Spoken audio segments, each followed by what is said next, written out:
Hey, what's poppin', Real 16 TV? It's Cuz OP back with another reaction. I know it's been a minute, but this time we're reacting to Charleston White on if legendary black comedians like him or not. I mean, I'm curious about it too. I'm a fan of Charleston White. At least I find him interesting. If y'all bored and y'all want movie stuff, go to our other channel. It's called Prosper Boys Fandom. We talk about movies. I'm gonna keep up on my anime stuff. I'm a little slow, but it's me and my little brother's channel, so just check it out, you know what I'm saying? Sometimes stuff over here can be a little dramatic. If you just want a quick little escape, slide over there with a screen recording starting in 3, 2, 1. Video playing now.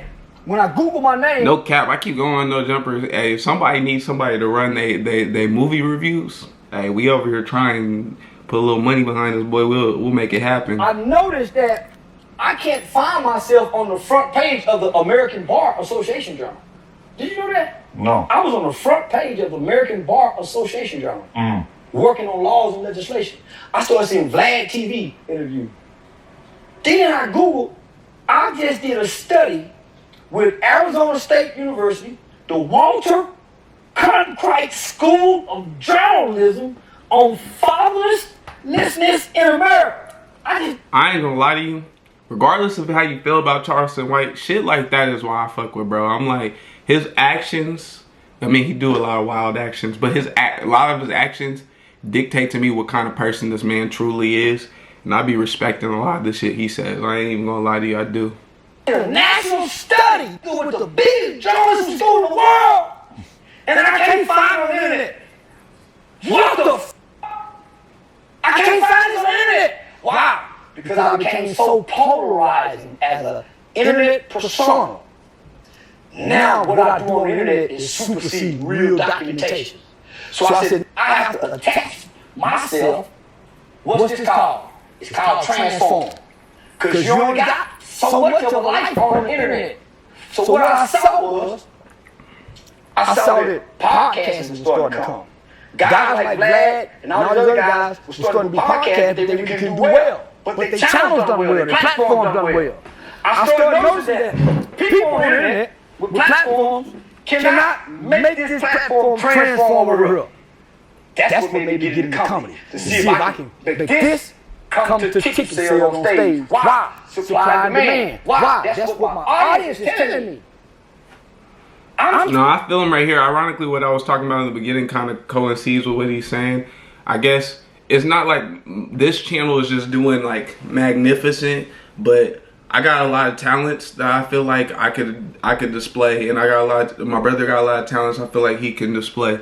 So I was like, well, if anything, I could put a lot of energy into my other passion and see how that goes. You know what I'm saying? Like, I have a passion for this.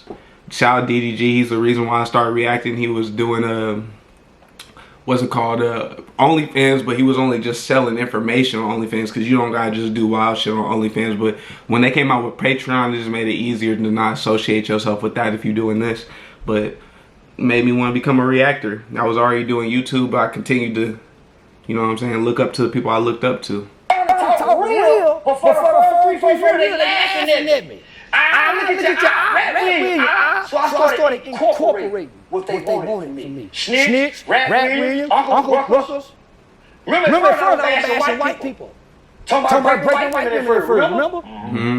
They told me to leave y'all alone and get in what they wanted. So I did my first show in Atlanta. BET weekend like in 2021, 2022. No, 2022. Atlanta. Uptown Corner. Sold out. $10,000 payment. I ain't been back since. But I didn't know what I was doing. Hey, getting a quick 10 bands will change your whole opinion on some shit. You be like, fuck it, we need to do this. 10 bands?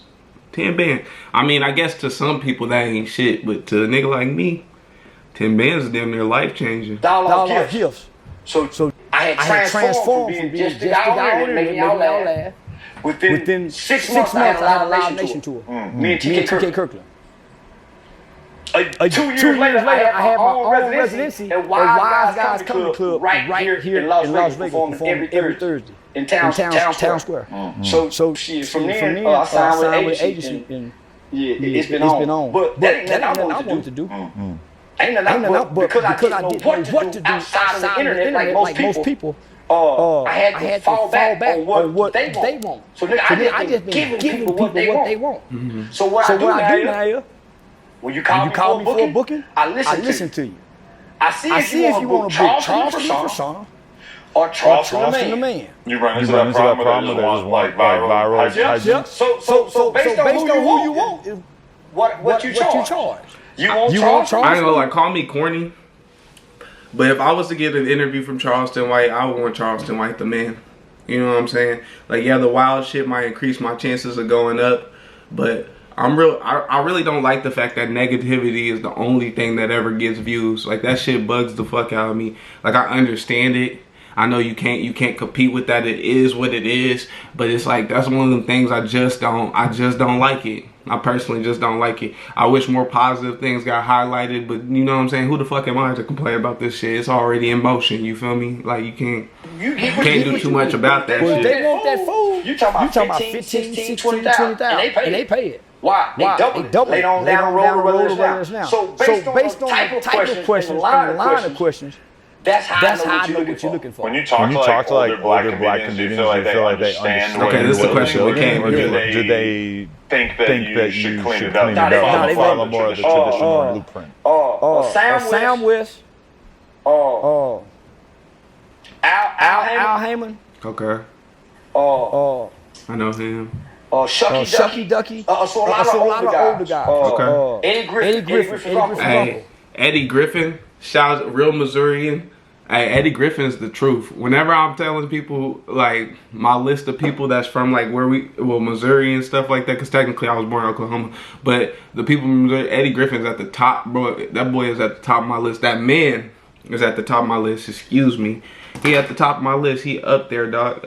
Like, with Don Cheadle, Cedric the Entertainer, even though he from the other side of Missouri, and then, Tech Nine, of course, you know what I'm saying, and all the people from up there, from Rich the Factor, Young Cat is technically from Kansas, I think, but I'm counting him. That nigga music go, I'm counting him. But as far as comedians go, Eddie Griffin is, to me, from where we at, that nigga is the truth. Shout out Funny Marco too. Funny Marco. They said, man, you are new Richard. I was told that the new comedians, as well as some of the old, didn't think that I was gonna be this good. Now they think I was good, homie. Because they think I'm the persona.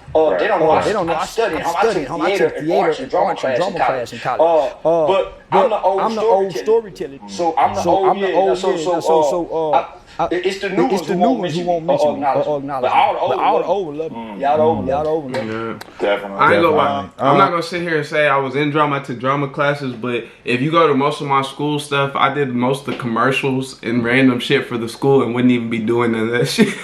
Like, I was in the damn archery commercial. Nigga didn't do one training of archery. Like, I'm in most commercials back then. I can't even lie to you. That's so funny to think about because I be forgetting about that shit. I was in hella commercials for our school. Just randomly, like, Omar, you want to do it? Cool, cut the camera on, like I do here. I don't need a prep or nothing. Cut the motherfucking camera on. Okay, so at least for stuff like this. Other stuff I do, I like to be acknowledged. You and come prepared. We ain't got to try to dance over the plate. If I go too long, he cut me off. I'll dial line and come back to it. That's how I can always remember what I done said. We got one. I apologize to Red Dog and his family for all these things. We can talk about it when I get there. Y'all know where I love that. I love that. Yeah, you guys definitely meet up. I should be in the city. You came here and said what you said. So now let's take what I said. Bitch ass. You just got. I ain't gonna lie, I get you trying to get the camera in that motherfucker. But if you ask me, I think you need to pan up slightly if y'all gonna be in this room. Because Charleston White, a dude that like to stand up. It'd be easier to keep him in frame like that, you know what I mean? But then again, I don't know why I'm trying to direct. All right. Shout out to Charleston. Where you headed off to next? I got 6'9" in Steiny. I got 607. Shout out Steiny. Me and Cam finally getting back together doing. Shout out Cam Capone. I talked about his dad down paralyzed in the bed, so I said some mean shit to some people. But he got it. It wasn't nothing in the heart. It's just words of war. Right. Verbal judo as I call it. Glad to hear that. I'm glad to hear that. Yeah. Okay. Appreciate you, man. Appreciate you, man. Much love. Much love. I ain't gonna lie. Charleston got some good interviews no matter who he's with. I fuck with it. Lately on the channel, I feel like they just talking about like either bullshit or everybody's beefing. You know what I'm saying? You know, Munchie done left. Spody done had his issues, even though I ain't kept up with Spody as much as I kept up with everybody else. Aunt Hefe, unfortunately, I thought Aunt Hefe was a great podcaster. You know what I'm saying? No exaggeration. Not saying that he won't be back podcasting soon. I'm sure he will. But I'm like, I really thought that was one person I thought was like, damn, they hired somebody that's like really putting a real effort in actually doing YouTube. No cap. Like, I felt like it. Not saying Spody and them wasn't. Munchie already was a YouTuber, so that ain't even disrespecting him. And then the other people, you know, I'm a big fan of Ralphie the Plug. All of that. I've been listening to them since I was in high school. Nobody knew what the fuck I was talking about. I was saying free Draco. Nobody even knew what the fuck I was talking about.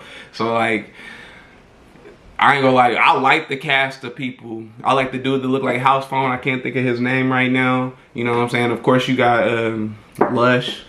But lately, No Jumper ain't No Jumper like it was. Like, Adam and them, it still feels like No Jumper air, but it just feels like as of the last couple months, it ain't been the same. Not saying it has not been better, but it doesn't have that same energy to me. But that's neither here nor there. Continue to like, subscribe, and share. Continue to fuck with me. I do appreciate you watching.